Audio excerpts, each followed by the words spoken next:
नमस्कार मंडळी, मी अपेक्षा, मराठी कंटेंट क्रिएटर। माझा होता आज बर्थडे आणि तो पण 35वा। त्याच्यामुळे सकाळी छान उठून तयार झाले आणि त्याच्यात मी तुम्हाला सांगते की मी केलं होतं 35व्या बर्थडे निमित्त फोटोशूट आणि ते मला करायचंच होतं। म्हणजे 35वा बर्थडे मला खूप छान प्रकारे साजरा करायचा होता आणि बर्थडेचा जो काही प्लॅन आहे ना तो मी आधीच केला होता। त्याच्यामुळे फोटोशूट वगैरे आणि दिवसभर काय काय करायचं ह्या सगळ्या गोष्टी मी आधीच प्लॅन केल्या होत्या आणि त्याच्यामुळे ना बर्थडेच्या दिवशी मी पटापट घरातली सगळी कामं आवरली आणि त्याच्यानंतर बर्थडेसाठी जे काही सामान लागणार आहे ना त्यासाठी मी मार्केटला गेले आणि सगळं जे काही सामान आहे ते घेऊन आले आणि आता हे सगळं मला एकटीलाच करायचं होतं कारण मिस्टर बाहेर गेले होते आणि त्याच्यामुळे हे सगळं मी आवरत होते आणि मैत्रिणींना ना मी लवकर बोलवलं होतं कारण की थोडी मला तयारी आणि मदत वगैरे करतील त्याच्यामुळे आणि छानपैकी बघा त्या पण मला मदत करत होत्या आणि त्याच्यानंतर सगळं छान असं पार पडलं छानपैकी बर्थडे। आता बर्थडेचं जे काही सेलिब्रेशन आहे ना ते कसं पार पडलं आणि किती छान बर्थडे झाला ना ते तुम्ही स्वतःच बघा। माझ्या मैत्रिणी त्याचबरोबर ना सगळी लहान मुलं खूप जास्त एक्साइटेड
कुठे गेले होते तुम्ही?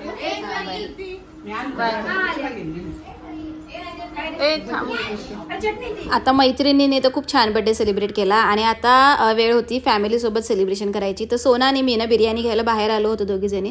तरी सोनाची गाडी आहे आणि सोनाने मी तिच्या गाडीवर ना बिर्याणी घेऊन आलो कारण ह्याचे पप्पा जे होते ते आउट ऑफ महाराष्ट्र होते त्याच्यामुळे आम्हाला सगळं करायचं होतं आणि असं छानपैकी ना तिने केक आणला होता। मला खरंच कल्पना नव्हती, मला पहिलं वाटलं की ही गिफ्ट आहे, म्हणजे मला खरंच माहिती नव्हतं की हे जे काय आहे ते केकचाच एक भाग आहे, केकचा एक स्टँड आहे आणि त्याच्यानंतर ना तिने मला सांगितलं होतं की तू नंतर ये, तुला एक सरप्राईज आहे आणि खरंच मला केक बघून इतकं छान वाटलं कारण की इतका छान बर्थडे सेलिब्रेशन ना ह्या आधी माझं कधीच झाला नव्हता आणि असा 2 टायरचा वगैरे केक मी ह्या आधी कधीच कापला नव्हता। म्हणजे खरंच जे माझ्या मनामध्ये होतं की 35वा बर्थडे आपल्याला एकदम छान सेलिब्रेट करायचं तसं झालं आहे। सेलिब्रेशन चालूच होतं तेवढ्यात मिस्टरसुद्धा आले, म्हणजे खरंच माझ्या बर्थडेला ना 4 चांद लागले, म्हणजे मी खरंच वाट बघत होते की हे कधी येतील आणि नेमकं सेलिब्रेशनच्या वेळेस ते आले। तर हे दिल्लीला गेले होते काही कामानिमित्त आणि 2-3 दिवस बाहेर होते, पण नेमकं माझ्या बर्थडेच्या दिवशी खूप छान असं मला सरप्राईज दिलं आणि म्हणजे आम्हाला सगळ्यांनाच खूप जास्त आनंद झाला।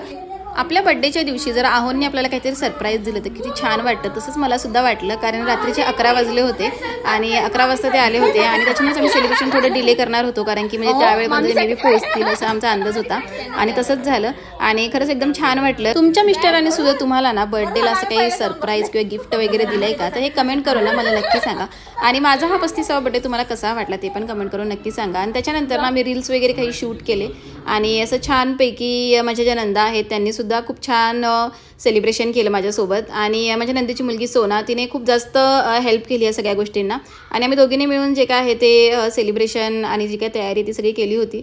आणि हा केक बघा किती सुंदर आहे, मला तर खूप जास्त आवडला आणि त्याच्यानंतर केक कटिंग वगैरे केलं, फॅमिलीने सुद्धा खूप छान असं सरप्राईज दिलं होतं मला।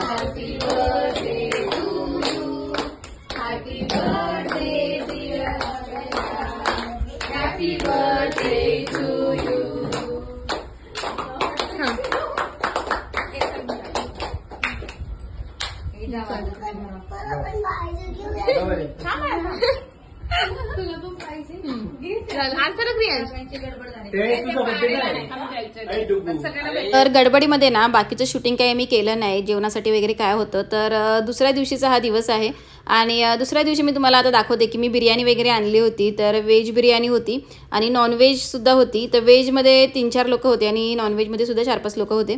तर ही व्हेज बिर्याणी उरली होती दुसऱ्या दिवशी, ती आम्ही गरम केली आणि खाल्लीसुद्धा. तर ही व्हेज आहे आणि नॉनव्हेजची जी काही ती संपली होती. तर नॉनव्हेजची बिर्याणी ह्या टोपामध्ये होती आणि रात्री ना जवळजवळ 12-12:30 वाजले होते झोपायला आणि ते सगळा पसारा पडला आहे. आणि ही फुलं बघा, ही फुलं मी टाकून दिली नाही कारण ही केकवर होती आणि मला खरंच ही फुलं खूप जास्त आवडली आणि केकसुद्धा. आणि आता बघू, आता याचं काहीतरी करायचा प्लॅन आहे माझा, पण ते काय करणार आहे तुम्हाला नक्की सांगेल मी. माझ्या दोन्ही नंदांनी, सासूनी, नवऱ्यानी आणि त्याचबरोबर ना माझा दिराचा मुलगा म्हणजेच रमेश आणि त्यांच्या ऑफिसमधल्या मॅडम, हे सगळे माझ्या बड्डेला आले. खरंच सगळ्यांनी खूप छान असं सेलिब्रेशन केलं. तर सगळ्यांचे खरंच मनापासून धन्यवाद. आणि माझ्या बड्डेचे हे काही फोटोज आहेत, तर तुम्हाला कसे वाटत आहेत आणि आमचं फॅमिली बॉन्डिंग तुम्हाला कसं वाटते हे कमेंट करून नक्की सांगा. आणि आपल्या चॅनलला सबस्क्राईब करा, इंस्टाग्रामवर फॉलो करा आणि हे काही माझे बड्डेचे फोटोज आहेत ते तुम्हाला कसे वाटले ते पण कमेंट करून नक्की सांगा. चला भेटूया आता नेक्स्ट व्लॉगमध्ये. तोपर्यंत सर्वांना बाय बाय.